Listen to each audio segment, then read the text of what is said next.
I ran into this last week, here's what fixed it for me.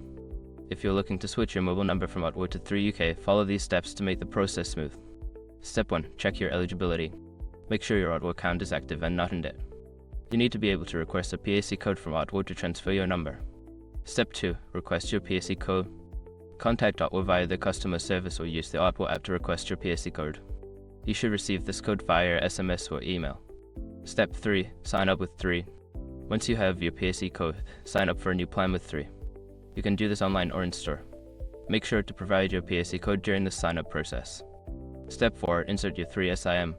After receiving your new 3 SIM card, insert it into your phone.